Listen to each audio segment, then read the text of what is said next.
Have you ever trusted someone so much that you couldn't imagine life without them until they just turned around and walked away? I'm Sarah Mitchell. I'm 49 years old. I've been married for 23 years. And even though I've been a Christian for as long as I can remember, not all the faith I carried in my heart prepared me for the day I discovered I was being cheated on. It all began with a simple silence, small gestures, averted glances, curt responses, but I ignored them. Because after all, a Christian woman is patient. A woman of God prays, fasts, forgives. But no one teaches you how to breathe when the ground disappears from under your feet. No one prepares you for the day when the man you built a life with turns into a stranger, or worse, a traitor. Warning, this revelation will leave you speechless. I found the message, and it wasn't just a suspicion. It was the truth in plain sight. There, on his phone screen, was the end of our happily ever after. And the worst part? It wasn't the betrayal. It was what came after. The judgment, the silence, the shame disguised as pious advice within the church. Has anyone else here experienced this? Have you ever tried to hide your tears in the middle of worship just to appear strong? Have you ever smiled in the church aisle while your heart screamed for help? Because that's what I did. For months, I kept quiet. I blamed myself. I tried to be the ideal wife, even after the pain, even without strength, because I believed my mission was to save my marriage, no matter the cost. But God had other plans, plans I didn't understand at first, plans that didn't involve us, but rather me. Trust me, the ending is worth it. Because even if my marriage wasn't restored, something much more precious was. And that's what I need to tell you about how God entered my brokenness and gave me a new name, a new life, a new heart. But before that, you need to hear what happened when I tried to fight alone, when I believed my faith would be enough to change someone who didn't want to be changed. And that's exactly when everything started to change. When I believed my faith would be enough to change someone who didn't want to be changed, I exhausted myself trying to save something that, in fact, no longer existed. And I only realized this when I found myself alone in front of the mirror, my face swollen from crying, asking God, "Why didn't you perform a miracle? Why didn't you restore my marriage?" As I see in so many testimonies, it was there that he answered me in a way I will never forget. Because the miracle was in you. And if that phrase touched you the way it did me that day, maybe you're at that point in your journey too. Maybe you're trying to save what hurts you, keep up what's already fallen, and think God is silent. But I promise, he's not. He's just watching you with love, waiting for you to let go of what you can no longer hold. If this topic resonates with you, if this story resonates with you in any way, I want to ask you something very kindly. Subscribe here to the channel, In Truth, because this is just one of the many stories I have to share, and I know that there are thousands of women going through similar processes without knowing that they are not alone. Your participation here is what makes this channel grow and reach more people with this type of content.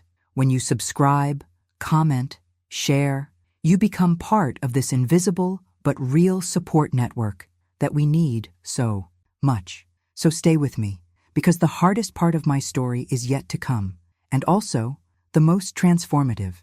I'll tell you what it was like to face the judgment of those who should have welcomed me, what it was like to be silenced precisely for trying to survive, and what God showed me in the midst of this desert.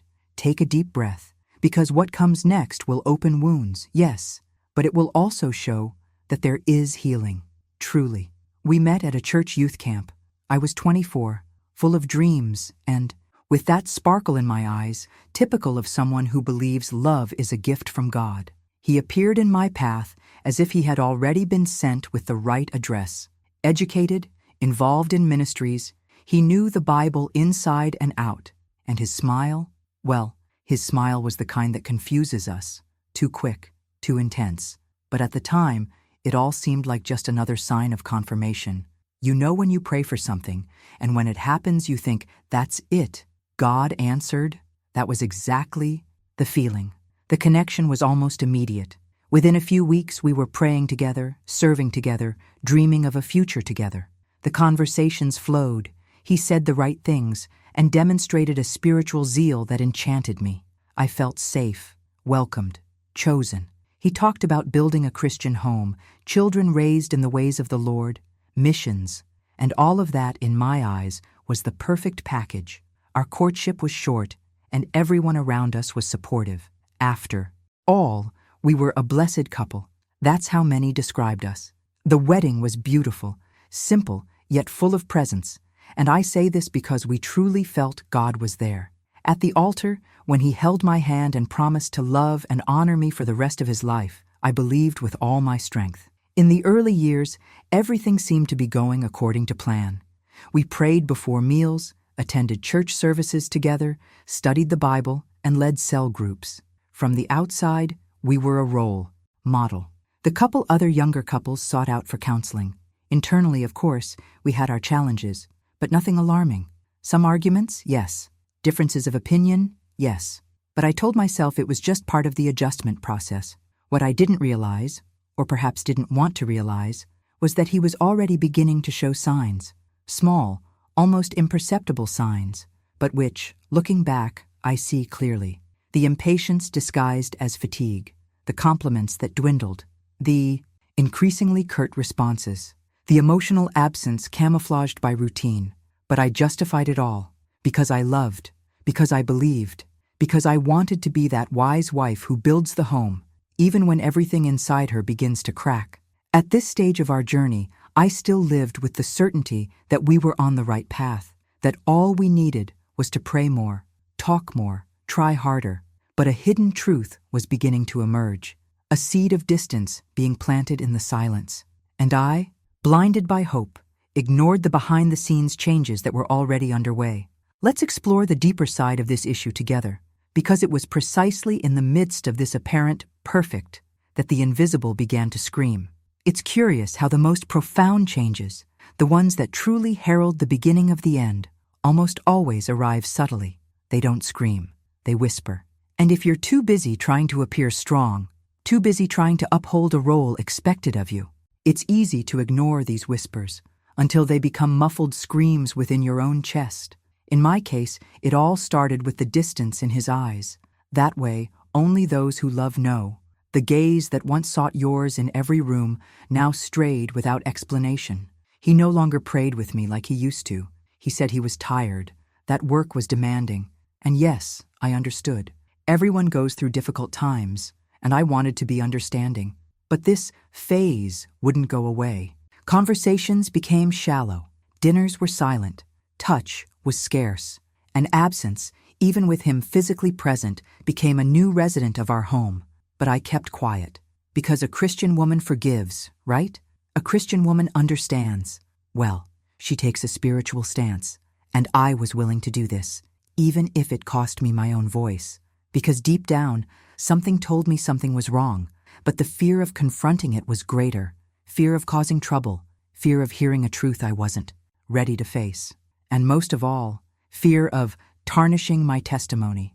Inside the church, I felt this invisible pressure to show that everything was okay, to be the faithful wife, wisely maintaining her marriage. But what no one saw were the sleepless nights, the muffled cries in the bathroom, the desperate prayers asking God to show me what was happening, or at least to give me peace in the midst of that constant doubt. Because not knowing the truth sometimes hurts more than hearing the worst of answers. I started to doubt myself. Am I overreacting? Am I being too sensitive? Is the problem me? This is the subtlest trap of silencing. It steals your clarity. You start to justify the pain, downplay the signs, and get used to the absence of affection as if it were part of the routine. And little by little, it began to affect everything about me, my mood, my faith, my identity.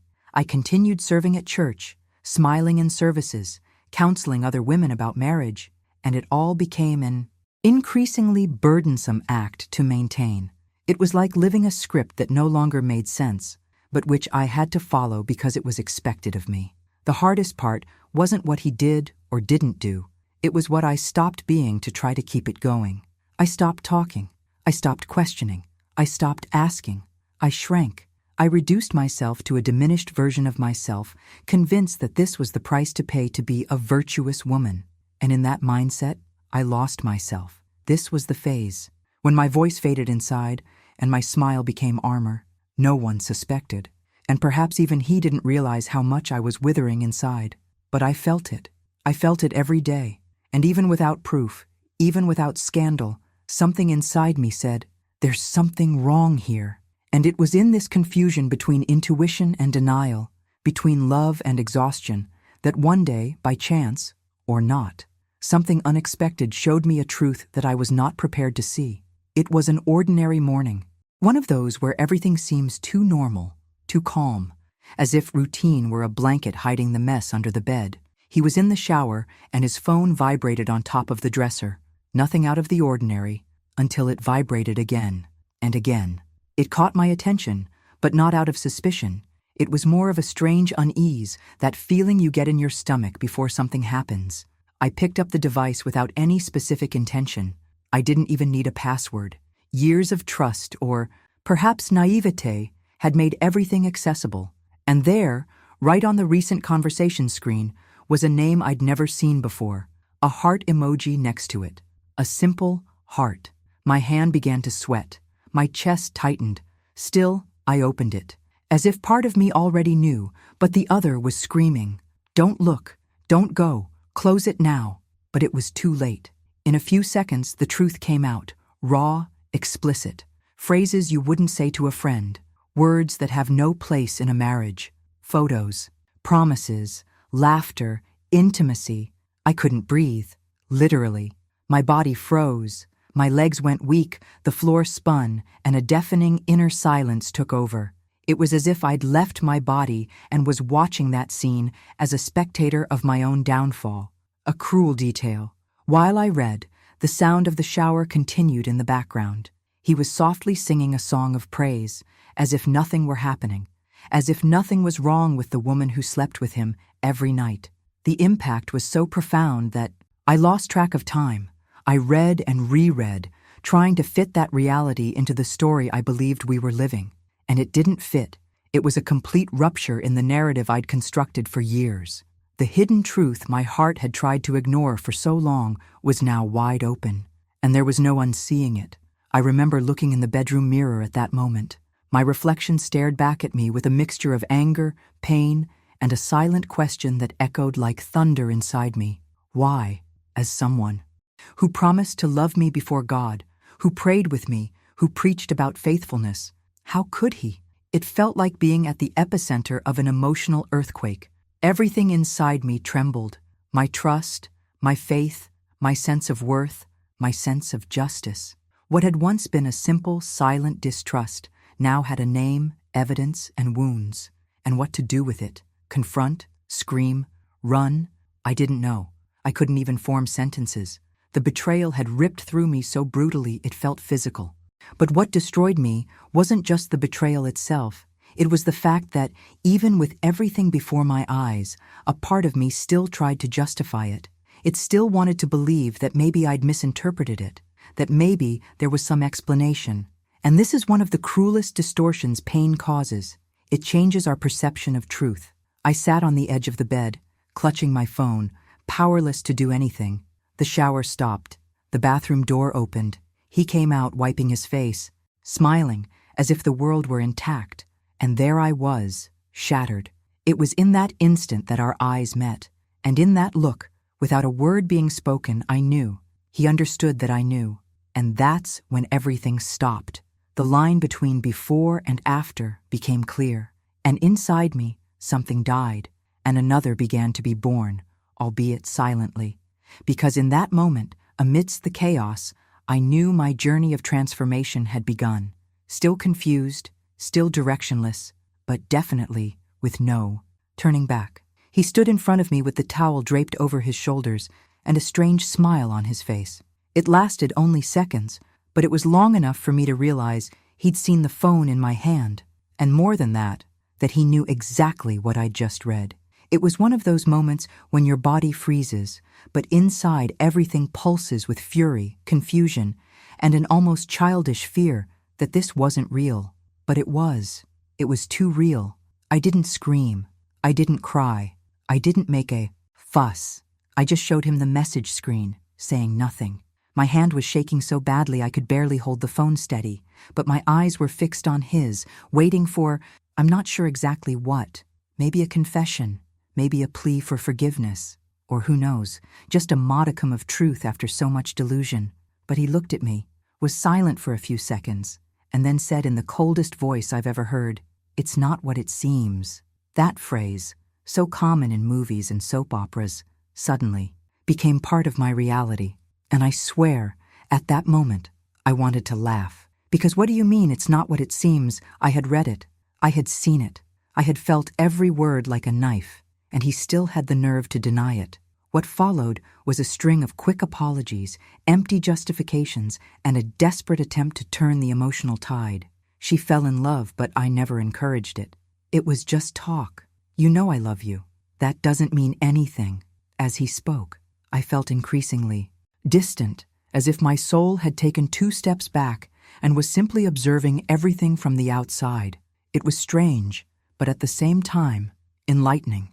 For the first time in a long time, I saw clearly what had previously been blurred by my lack, by my misguided faith, by my fear of facing the end. He tried to make me feel guilty. He said I was perhaps too absent, too rigid, too demanding, that I was more concerned with the church than with him, that our marriage was cold. Words that tried to justify what was, in essence, unjustifiable. The betrayal had already been painful, but this kind of manipulation, this game of shifting responsibility, had an even deeper impact. Because this is where many of us lose our way. We start to believe that maybe it really was our fault, that maybe if we were more understanding, more attractive, more patient, this wouldn't have happened. But this mindset is a trap, a misdirection that masks the truth. Cheating is an individual decision. No one stumbles into an intimate conversation with another person. There's intention, there's choice, and when the pain arrives, it doesn't come in parts. It falls whole on the betrayed person. I remember that, even after hearing all that, I still thought, should I forgive and move on? Is this just a phase? It's scary how the heart tries to save what reason already knows is over. But something in me began to change. It was subtle, like a ray of light shining through a crack, but it was unlike anything I'd ever felt. It was as if God was calling me to see what I'd been avoiding for years. The transformation didn't begin with force. It began with fatigue, a kind of exhaustion so deep it no longer contained itself, tired of pretending, of sustaining the invisible, of carrying the weight of 2 alone. I looked at him and saw a stranger. And worse, a stranger who knew my weaknesses and knew exactly how to use them against me. Still, I didn't react with anger. I reacted with silence, a heavy silence, layered, filled with inner revelations I couldn't yet name. But in that moment, the love I had for him was no longer the same. Something had broken, and no matter how hard I tried to put it back together, it no longer fit. The confrontation didn't bring clarity. It brought more questions, more noise, more masks falling. And it was in this chaotic, crack-filled scenario that I began to understand that what was at stake wasn't just my marriage. It was my own dignity, my innermost truth, my journey with God, with myself, with everything I hadn't yet realized needed rebuilding.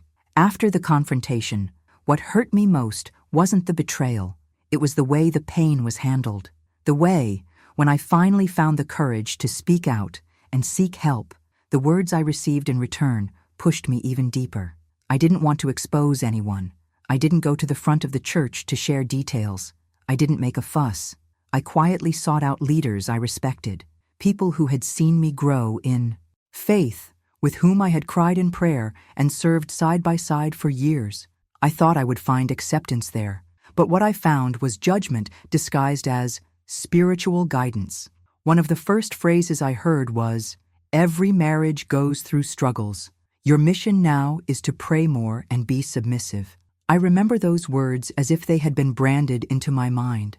It was as if all the responsibility for the betrayal had fallen on me, as if his mistake was somehow a consequence of my lack of prayer, my conduct, my excessive position. They said it with affection on their faces, but with a crushing weight. They advised me not to expose him, to protect my husband's image, To preserve the couple's good testimony, I left that room smaller than I'd entered. It was as if my pain were secondary, as if what really mattered was keeping up appearances. Appearances. The beautiful service, the model family in the front pew, the iconic couple. As if my soul wasn't in pieces and in desperate need of help. Instead of support, I received labels. Instead of empathy, rules. And worse, I began to question whether I was wrong for feeling what I did. This is the cruelest part of religious judgment. It doesn't correct with love, it silences with blame. It doesn't ask how you really are, it tells you how you should appear. The mentality of maintaining order and decency at any cost created a culture of invisibility. I became invisible. My suffering became something not to be discussed. The leadership said it was a phase, that God would restore, that I just needed to persevere. No one asked if I was eating, sleeping, or breathing. The faith that should have embraced me instead surrounded me with obligations. I began to doubt my own faith. I thought, am I weak? Do I not have enough of God in me to bear this in silence, as they say a wise woman does? I cringed inside, not because I lacked God, but because I lacked the space to be human, the space that should have been. The safest became a stage for cruel silence, a cold backstage where feminine pain was treated as a detail. And as contradictory as it may seem, it was precisely in this religious environment that my relationship with God began to change. I began talking less to people and more to Him. I began to question everything, not out of rebellion, but with a thirst for truth. I wanted to know what He thought, not what others said in His name. I needed to understand if God saw me, if He was truly there, or if all of this was just a pretty structure we maintain out of fear. It was in this place of silent brokenness that He began to answer me, but not in the way I imagined. Not with promises that my husband would return transformed, but with whispers of identity, with a strength that began to slowly grow within me. It was as if, for the first time, God was taking me out of the audience and bringing me to the center of my own journey, teaching me that submission is not self-denial, that forgiveness is not passivity. That being a Christian does not mean accepting everything in the name of faith, but discerning where love for others ends and the need for self-love begins. And so, even though I was still surrounded by judgment, I began making small, secret decisions. Decisions that, little by little, rebuilt the woman the system tried to erase. Decisions that changed the way I saw the world, faith, marriage, and, most importantly, myself. I kept going to church. I sat in the same pew, smiled at the same people, and responded with that automatic, "It's okay, thank God," even as my soul screamed inside. It was as if I were living in two parallel worlds, the world others saw and the world only I knew. And in this second world, I was sinking. The scariest thing about loneliness isn't being alone. It's being surrounded by people and still feeling like no one truly sees you. No one notices. No one can grasp the pain you hide between the lines of your amen. I became an expert at playing the role. I learned to control my gaze, hide my hand tremors, smile at the right time, and divert the conversation when someone got too close. It's surreal how silent suffering teaches the art of looking good. But inside, the truth was different. I would go home and sit on the couch, staring into space. Sometimes the Bible would be open on my lap, but my eyes would be dry, my mind clouded, my heart exhausted. At times, I didn't even know how to pray anymore. The words that once flowed with such faith now seemed to choke in my throat. I felt empty, empty of myself, empty of answers, empty of belonging. Because it wasn't just my husband's abandonment that hurt me. It was the emotional abandonment of a system that only knew how to handle edited versions of us. I looked around and saw seemingly perfect couples, smiling women, confident leaders, and I thought, am I the only broken one here? Am I the only one who loves God but can no longer pretend that everything is okay? Silence became a companion, but a heavy silence, one that slowly consumed me. There were days when I cried myself to sleep and woke up with my eyes so swollen I could barely open them. There were Sundays when I wore my best clothes and still felt invisible amidst the crowded hallways. And the most painful thing of all was the feeling of having nowhere to be true, because there was always someone saying, "Hang in there, God will restore you, be strong." But no one said, "I see you." I began to realize the impact this invisibility had on my identity. Before, I recognized myself in the mirror. Now, I looked and saw only a shadow, a tired woman trying to appear whole so as not to make those around her uncomfortable. It was in this dark place, hidden behind so many praises to God, that I discovered what it's like to be emotionally abandoned, even when technically accompanied. This part of the journey was the quietest, and perhaps for that reason, the most dangerous, because you begin to believe that feeling all this is wrong, that you lack faith, that you lack gratitude, that you're being weak, ungrateful, rebellious. The mentality that surrounded me was always to resist without complaining, to keep praying, to keep believing. But the hidden truth is that in the name of faith, many women are dying emotionally. And no, it's not drama, it's real. There's a layer of pain behind many Christian women who, like me, are trying to survive within a structure that would rather they suffer in silence than admit that something is deeply broken. Loneliness became my hiding place. But at the same time, it began to become the setting where God would speak to me differently. Because even though it didn't seem like it, He was there. Not in the hugs I didn't receive, not in the words I lacked, but in the whisper that reminded me, "You are still alive," and that's what kept me going. The constant reminder that even though I was invisible to others, I was still visible to God. This realization changed everything. It wasn't yet liberation, it wasn't yet healing, but it was the beginning of a new mindset, the awareness that, even bleeding inside, I could use that pain as fertile ground for something different. That behind that suffocating loneliness, there was a rare opportunity for reconnection. Reconnection with myself, with my essence, with a God who sees what no one else sees. And it was in this mix of exhaustion, silence, and small sparks of awareness that I made a decision. One of those decisions made not with courage, but with truth. Because sometimes all we need is to stop lying to ourselves. And that's exactly when the journey began to change direction. It was precisely at that point, between the silence that crushed me and the small spark of awareness that was beginning to ignite, that I understood something I've never forgotten.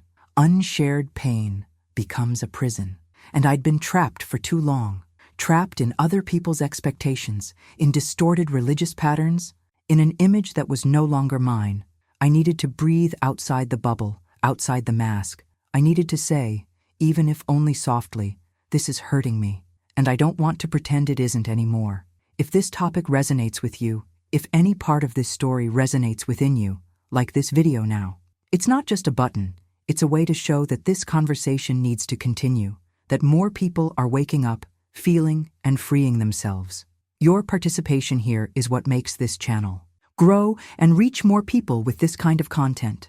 Women who may be exactly where I was today, smiling on the outside, but screaming for help on the inside. This is how we create a space where truth can breathe, where vulnerability isn't weakness, it's courage, where faith isn't synonymous with silently enduring everything, but with walking with God even when we don't understand the path. And it was precisely this small glimpse of lucidity that led me to do something I hadn't had the courage to do until then. I looked in the mirror and decided I would no longer hide my pain, not from myself, not from God, because while I was worried about scandalizing anyone, I myself was being silently destroyed, and this had to stop. That's when a new process began. It wasn't a sudden turning point. It wasn't a cinematic before and after. It was a series of small internal decisions, almost imperceptible to outsiders, but which, within me, caused a profound transformation, a realignment between my essence and the woman God has always called me to be. And this journey, with all its behind the scenes and revelations, was just beginning. After that silent decision in front of the mirror, to no longer hide the pain, at least from myself, came the phase that was perhaps the most exhausting of all, the attempt to save what was already broken. And I say this with all the sincerity in the world, because it wasn't for lack of effort. I tried, with everything I had, with everything I knew, with every part of my heart still standing. I started therapy. I sought help alone, without his knowledge, because I still believed that if I changed, maybe he would too. I attended sessions in silence, crying in front of a strange but welcoming therapist, trying to sort out the internal chaos that consumed me. After a few weeks, I invited him to come with me. He accepted out of obligation. He went to 2 sessions and never returned. He said he didn't see the point, that it was overkill, that we just needed to take a break and breathe. While he was breathing, I was drowning. I started fasting again like never before, day after day, abstaining from food and words, trying to hear God amidst so much noise. I fasted for my mistakes, for his, for our home, for restoration. I went to the mountain, made a chain, wrote letters to God, to myself, to him. I humbled myself at the altar. And when I say humbled myself, it's not a spiritual metaphor. It's literal. I knelt with my forehead to the ground and prayed, Lord, help me, show me what to do, transform me, transform him. I tried to talk, create new moments, relive old ones. I cooked dinners, wrote notes, opened my heart with the sweetness I still had left. In return, I received indifference, vague apologies, cold stares, a silence that said more than any words. And yet I kept going, because I believed perseverance was synonymous with faith, because I thought persistence was spiritual, and giving up was weakness. I was trapped in a sick cycle of self-denial disguised as holiness. And this needs to be said bluntly. There's a fine line between faith and illusion, between sacrifice and self-abandonment. And in that phase, I crossed that line several times. I gave of myself beyond my means, endured the unbearable, swallowed camouflaged offenses, and all of this believing it was part of the restoration process. But the more I tried, the more I realized I was alone in the effort. It wasn't a 2-person construction. It was a rescue I was doing with my own hands, while he went on with his life as if nothing was happening. And this is one of the cruelest aspects of attempting a unilateral reconstruction, the emotional toll of realizing you're fighting for 2 people, but bleeding alone. I carried a guilt that wasn't even mine. I felt responsible for something I hadn't broken, and yet I blamed myself for not being able to fix it. This mindset consumed me. I began to lose weight, isolate myself, and live on autopilot. I went to church and back. I worked, cooked, kept commitments. But inside, I was just a pile of scraps trying to hold myself together by faith, or perhaps by fear. And yet, I kept believing that one day he would see, that he would notice my effort, my dedication, my love. But the truth is, there was a blockage beyond my control. The transformation I so prayed for in him never came. And this was one of the hardest revelations to accept, that not every marriage will be restored, no matter how much you fast, pray, or sacrifice, because some decisions are beyond our control. This understanding didn't come suddenly. It came like a tide, first timid, then overwhelming. And along with it came the question that began to hammer inside me more strongly each day. What if the only person God wants to restore right now is you? It was with this doubt that a new perspective began to emerge, even amidst the weariness. Because when everything around us seems to remain the same, perhaps what needs to change is within. And even without knowing it, it was there that my heart began to prepare for what was to come. I can't accurately describe the moment he left, because it happened slowly, in silent stages, like everything that deteriorates too slowly to be noticed all at once. But there was a day, yes, when he walked through the door with a suitcase in hand, saying he needed some time, that he no longer knew what he felt, that things had changed. And in that moment, what had always been my greatest fear materialized. He didn't cry, didn't hesitate, didn't look back. He just left, and he left a silence in the air so heavy it seemed to scream through the entire house. I remember the door closing and an instant emptiness filling the room. You know when sound disappears, as if the world had gone silent for a moment? It was as if even the objects in the house felt the absence. His suitcase still left the scent of his perfume in the air, but his presence was long gone. What he took wasn't just his clothes. He took promises. He took history. He took a part of me that I didn't know how to put back together. For the first few days, I was just existing. I didn't eat. I didn't sleep properly. Time took on a different texture. The minutes dragged by, and at the same time, the hours evaporated. I wandered around the house trying to understand what had happened, as if my brain were still processing a tragedy my heart already felt. It was like mourning, but a mourning without a burial, without a dignified farewell, without a ceremony. The marriage was over, but the body remained in my living room. I looked at our photos, the rings in the box, the prayer corner we'd set up together. All of it stared back at me with a coldness that hurt. What hurt most wasn't his physical absence.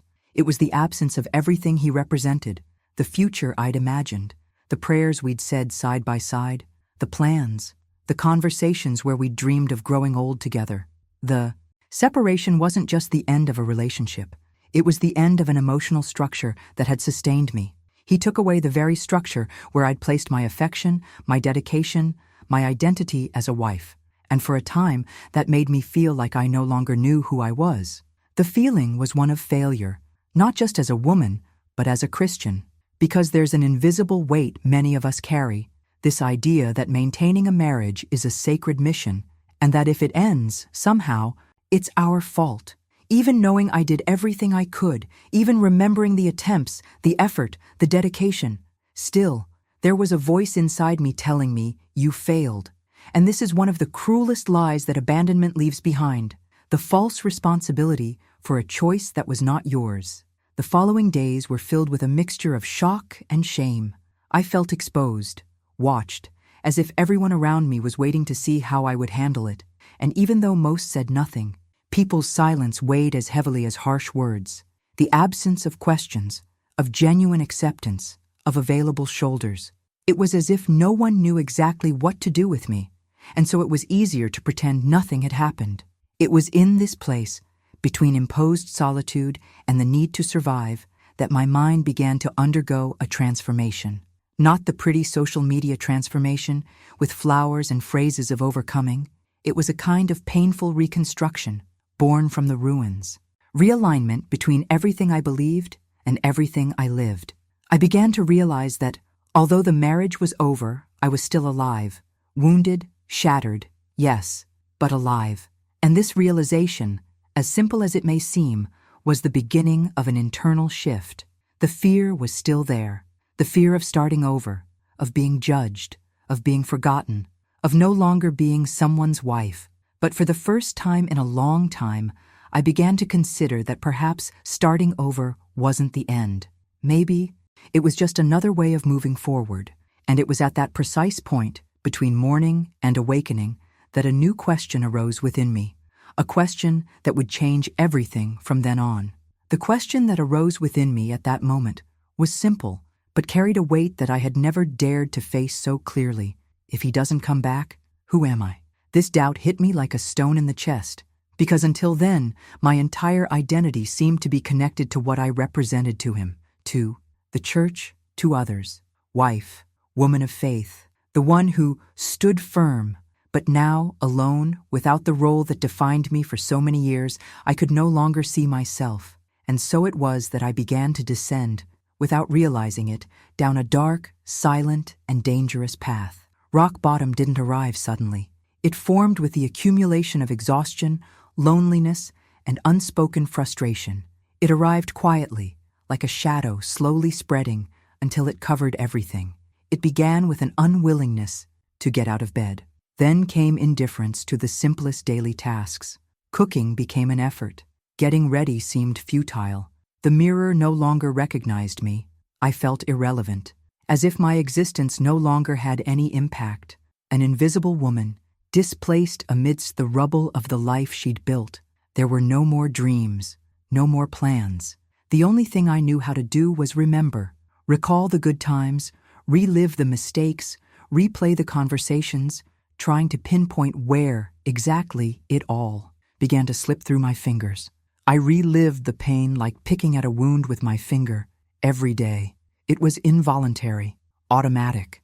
I had days when my prayer was just a whisper. Sir, if it's going to continue like this, take it away now.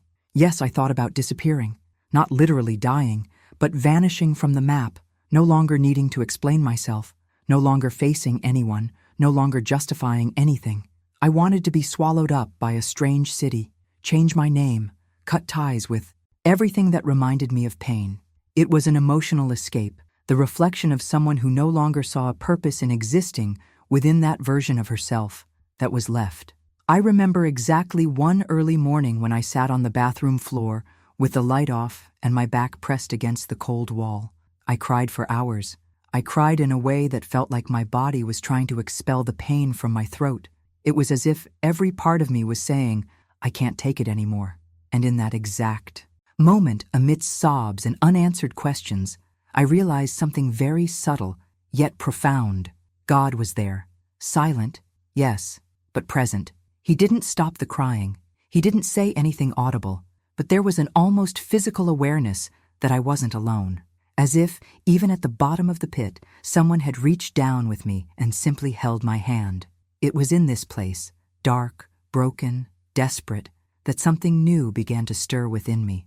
Not strength yet, but a different lightness, like someone who understands they've reached their lowest point and therefore have nowhere left to sink. It was strange, because I had no energy, no drive, no vision. But suddenly, for the first time in weeks, I had a different thought. What if I don't disappear? What if I just start over? Not a new marriage, not a new love story. I didn't want to hear anything about starting over with someone else. It was something deeper, more solitary, more true. A new beginning with myself, with God, with the woman I'd lost along the way, perhaps way back when, long before the betrayal, before the crisis, maybe even before the marriage itself. And it was this thought, still fragile and undefined, that began to stir my inner structures, as if God were saying to me, without words, I'm still here, and you still have something to live for. I didn't know how, I didn't know when, but the thought of disappearing gave way to a new desire, the desire to understand, to breathe, to discover who I was without labels, without expectations, without constraints.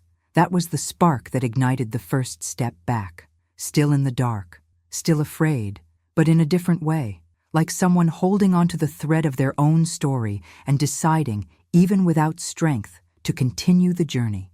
It wasn't in a service, nor at a vigil.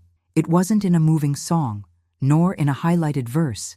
The encounter that changed everything happened right there, on the cold bathroom floor, amidst old tears and words that wouldn't come out. It was in the rawest silence of my soul, when I no longer had the strength to even call for help, that something different happened. I didn't see light. I didn't hear an audible voice. I didn't have an extraordinary vision. But in that silence, I felt something I couldn't explain. It was as if the air around me had changed weight, as if, somehow, God was there, and more than that, calling me by name. It was the first time in a long time that I felt completely seen. Not as the abandoned wife, nor as the failed woman, nor as the jaded Christian, but as someone whom God saw whole, with all the cracks, and still chose to love. And it was this detail that broke me in a different way. Because I'd always believed in God's love, of course. I'd sung about it. I'd taught about it. But experiencing that love there, at my lowest point, without spiritual makeup, without performance, without a mask, it was a shock of mercy that I've never forgotten. That morning, I didn't receive answers, but I did receive presence. I didn't receive explanations, but I did receive comfort. And for the first time, that was enough. I understood that God hadn't abandoned me, that He didn't judge me like some leaders did, that He didn't expect me to have strength I didn't have. He just wanted me to exist there, just as I was. And that was revolutionary, because up until that point, I had been trying to please God with resistance, perseverance, and effort. But in that moment, I discovered that He only wanted truth, that He didn't need my performance. He wanted my heart naked. And it was that moment that turned a key inside me, not a key to run out and fix everything, but the key that opened the first door to healing, the door to surrender, not surrender to suffering, but to reality, total surrender, without control, without any more struggle to keep something standing that had already fallen. There, I stopped trying to fix it, and I began to be restored. This restoration wasn't immediately visible. It was a subtle process, almost imperceptible in the first few days, but I felt something within me shifting, a different kind of peace, not based on circumstances, but on presence, I didn't know what the next day would hold. I didn't have any plans yet, but I knew I wasn't alone anymore, and that alone made everything seem a little less heavy. Interestingly, during this same period, I began to look at scripture differently. Passages I'd known since I was a child now seemed to speak to me as if they were being read for the first time. For I know the plans I have for you. I read this and couldn't hold back the tears, because how could God still have plans for me after all? But he did, and deep down, I was beginning to believe it again. It was as if he were rewriting my story, not with new pages, but with a new perspective on the pages I'd already lived. The scars I'd tried to hide until then were now beginning to make sense, not because I desired them, but because they were shaping me in a way no theory or preaching ever could. I was experiencing an internal transformation, the kind that can't be put into words. It was the kind of change only those who have walked through dark valleys can understand. And as this presence became more constant within me, something began to change outside as well. Small details that had previously gone unnoticed now seemed like signs of life. The aroma of coffee in the morning, the touch of sunlight on the window, the tranquility of not having to prove anything to anyone that day. I still felt pain, of course. I still cried sometimes. But there was a crucial difference. The pain no longer defined me. It was part of the journey, but it was no longer my identity. This was the true encounter with God, not the one that happens when everything is in order, but the one revealed in chaos, in brokenness, in ruin. And ironically, it was there that I discovered that the place I least wanted to be was the same place where he most wanted to find me.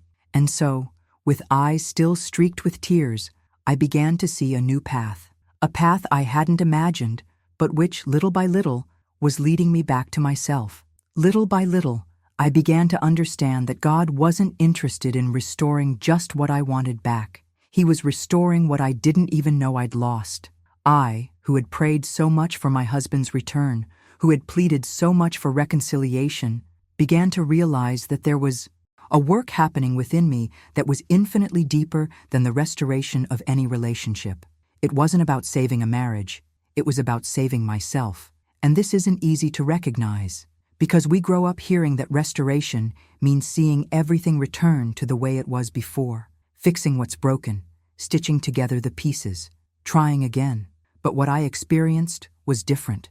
True restoration began when I stopped waiting for others to change and began allowing God to change who I was. That's when I shifted my focus from what I had lost and turned my attention to what could be found within me. The truth is, for years, my identity was so intertwined with the role of wife, so shaped by the need to maintain a functional marriage, that I forgot who I was without it. I'm not talking about outward independence. I knew how to pay bills, work, and handle responsibilities, but I'm talking about essence. I'm talking about the woman who existed before labels, before pressure, before pain. That woman who dreamed, who believed, who laughed at silly things. I had lost access to this version of myself, and only in the process of breaking down did I realize this. Inner restoration began with a change of mindset. God began to show me that my value wasn't in the permanence of a relationship, but in being a daughter, a beloved daughter even when hurt, a worthy daughter even when rejected, a whole daughter even when faced with abandonment. And this made me realize how much I had limited my life to a format, to a model of success that didn't include failures, that didn't include endings, that didn't include solitary restarts. But now I understood that true freedom was being able to be who God called me to be, without depending on anyone's behavior or validation. And don't think this happened overnight. Layers were peeled away, false beliefs were exposed, old patterns were deconstructed with tears, with sincere prayers, with silences filled with presence. God didn't restore my marriage, but He restored my vision, my sensitivity, my peace. He restored my desire to live with purpose, not obligation. He restored my ability to say yes to what grows me and say no to what silently destroys me. I started making different decisions, small but symbolic choices. Things like going for a walk again while listening to my favorite music, redecorating my room my way, resuming old hobbies I'd neglected. None of it seemed grand, but for me, it was like relearning how to breathe. Because when we spend so much time being what's expected, We forget what it's like to be who we are. And God reminded me of this, slowly, patiently, unhurriedly. He didn't demand haste, He just called me back. It was through this process of reconnection that I understood the hidden truth behind loss. Sometimes, what seems like ruin is just the beginning of a more honest rebuilding. Because now, even without a restored marriage, I carry something greater, my restored identity. And that's priceless. It grounds me. It gives me direction. It gives me back the voice I once silenced. And that's why today, even without understanding all the whys, I can be grateful. Not because everything worked out as I planned, but because, even in what went wrong, God built something right within me. Healing didn't come like a lightning bolt that transformed everything at once. It came like a light, almost imperceptible breath touching dormant parts within me. At first, I didn't even notice. I only noticed that one day I got out of bed without that heavy feeling in my chest. And that, for anyone who's been at the bottom, is a huge victory. It wasn't a happy day. It wasn't a day without pain, but it was a day when I decided to put my feet on the ground and live, even without knowing exactly how to continue. I learned to celebrate these small victories. Things that once seemed automatic now required intention. Brushing my hair, choosing an outfit that felt good, opening the window and letting the sun in. It was all symbolic, yet deeply therapeutic. I began treating myself more kindly. I began observing myself with more compassion. The woman in the mirror was no longer a stranger, still hurt, still rebuilding herself, but with her eyes shining again, albeit shyly. It was during this time that I rediscovered the value of simplicity, a warm, leisurely coffee, an afternoon of guilt-free silence, a good conversation with someone who didn't want to fix me, just listen. Moments like these began to restructure my sense of presence, because before, everything in me revolved around the other, how they were, what they needed, what they thought of me. And now, for the first time in years, I was turning inward, reconnecting with my own limits, my desires, my voice. This part of the process is subtle, but impactful, because it's at this point that you start making different choices, not just based on the pain, but based on who you're becoming. I began to select what felt good, what nourished my soul. I began to discern who I wanted around me, what I wanted to hear, what I no longer needed to accept. And this was revolutionary for me, realizing that I did, indeed, have the right to choose what heals me and push away what hurts me. Healing for me was never about forgetting. It was about looking back without bleeding, understanding that the story that broke me also built me. And even more, it revealed layers to me that I never would have accessed if everything had remained perfect. There is a hidden truth in our losses, a profound revelation that only emerges when we begin to walk with awareness, with presence, with vulnerability. Today I can honestly say that there's beauty in continuing, even on dark days, even with the memories, even when there's no happy ending as we hoped, because true beauty lies not in the outcome, but in the path we choose to take. And I've decided to walk with dignity, with faith, with lightness, still stumbling, sometimes, but steadfast in my resolve to never give up. And it was on this silent journey, often invisible to those watching from the outside, that I began to experience something I never imagined, the freedom to be whole, even without being the same anymore. For a long time, I thought forgiveness meant returning, that forgiveness was synonymous with taking back, rebuilding, restoring exactly what was broken. And to be honest, this idea kept me stuck for longer than I'd like to admit. I carried this internal expectation that if I truly forgave, then I'd be able to start over with him, that the true sign of a healed woman would be to reach out and rebuild everything again, even knowing what it cost me. But there came a point in my journey when God showed me a different and liberating truth, that forgiveness isn't about returning. Forgiveness is about liberation. Yes, I forgave. It wasn't all at once, nor in a dramatic gesture, nor in a beautiful prayer. It was gradual, layered, sometimes in the silence of my room, sometimes crying in traffic, sometimes taking a deep breath when a memory came back. I forgave with anger still raw. I forgave with unanswered questions. I forgave when it still hurt. And maybe that's how it is. Forgiveness doesn't wait for everything to be resolved before it happens. It begins as a decision, then becomes a process, then a scar. And forgiving wasn't about accepting what happened. It wasn't about forgetting. It wasn't about diminishing the impact of the betrayal, nor romanticizing the pain it caused me. It was, in fact, an intimate choice to no longer carry a weight that wasn't mine. Because while I held on to the hurt, it was as if the past continued to dictate who I was. And I no longer wanted to be guided by wounds. I wanted to be guided by awareness, by healing, by God. But along with forgiveness also came clarity. The clarity that returning would be a betrayal, that re-establishing that relationship would mean giving up everything I had rebuilt within myself. Because forgiveness isn't opening the door to someone who broke everything without showing genuine remorse. Forgiveness is moving on in peace, even if the other person remains in the same place. This was one of the most difficult decisions of my journey, because there's a spiritual romanticism surrounding the idea of reconciliation.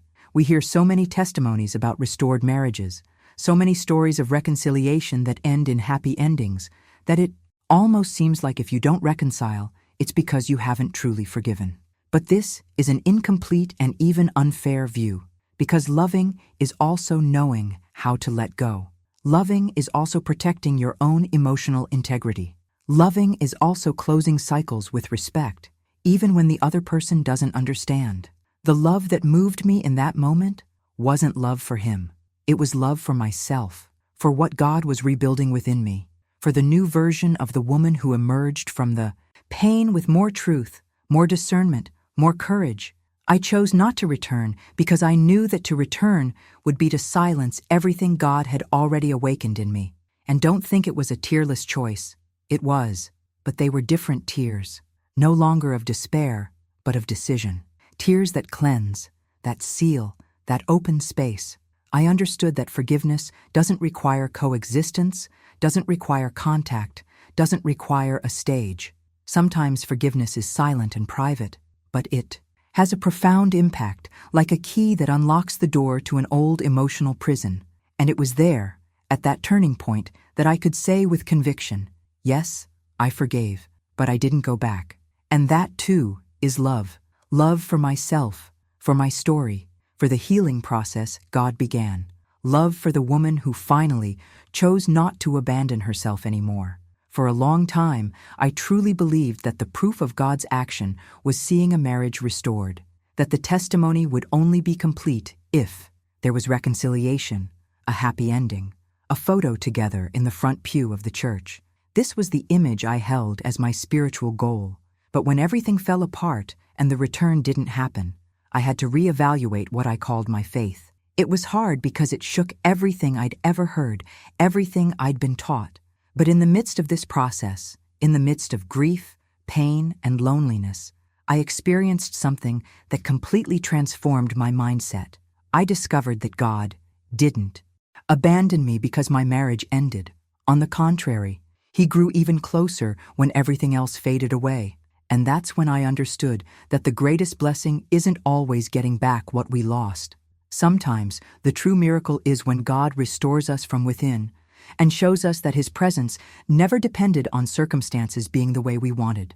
Today, I look back on my life with a peace I once thought would only come if everything had been restored from the outside. But ironically, it was when I stopped trying to go back that I was able to truly move forward. I'm single, yes, but I'm not alone. I discovered that being alone is different from living in abandonment. And that freedom, in fact, isn't the absence of ties. It's the presence of identity. The woman I am now is the result of conscious choices, a healing process full of twists and turns, a reconstruction that took time, faith, and a lot of patience with myself. I no longer carry the burden of pleasing everyone, nor the obligation to prove I've overcome. What I experience today is light, even when intense. It's simple, yet full of purpose. My joy no longer depends on someone choosing me, because I finally learned to choose myself every day. And that, for me, is what defines true transformation. If you're experiencing something similar to what I experienced, If you feel like the ground has fallen out of your grasp and you no longer know who you are without that relationship, without that title of wife, I want you to hear this now with care and affection. You are not alone. I know it hurts. I know it feels like everything has lost its meaning, that perhaps you're trying to keep up appearances, being strong on the outside, while inside, something inside you is quietly crumbling. But let me tell you, with all the sincerity in the world, there is life after emotional grief. There is freedom after the end. What you feel doesn't make you weak. It makes you human. And believe me, there's power in acknowledging your pain without shame. You no longer need to fit into a faith model that demands perfection and denies process. God doesn't love you any less because you're broken. He didn't abandon you because your marriage ended. In fact, perhaps now, He's closer than ever, rebuilding you, layer by layer, at the exact speed of your courage.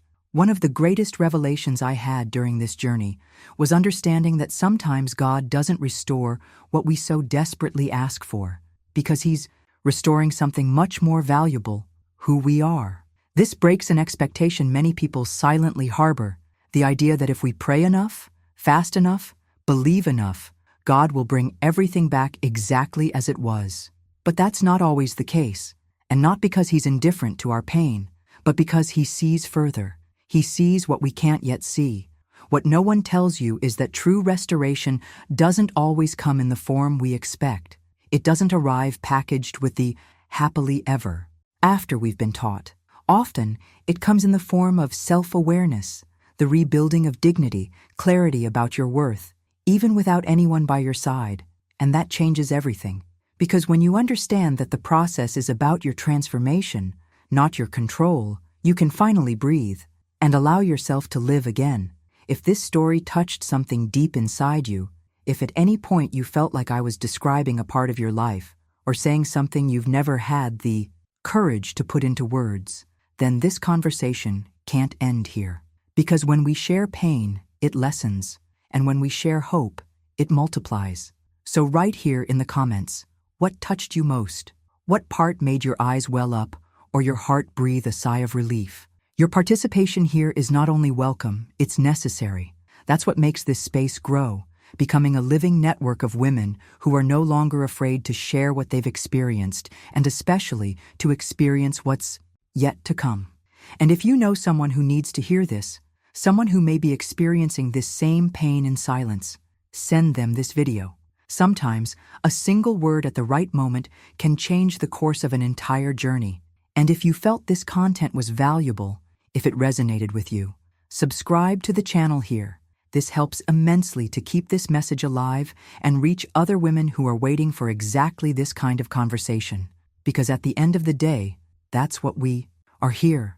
A community that heals together, that strengthens through the falls, and that refuses to believe this is the last page. Because it's not. God is still writing your story, and He writes with grace, truth, and new beginnings.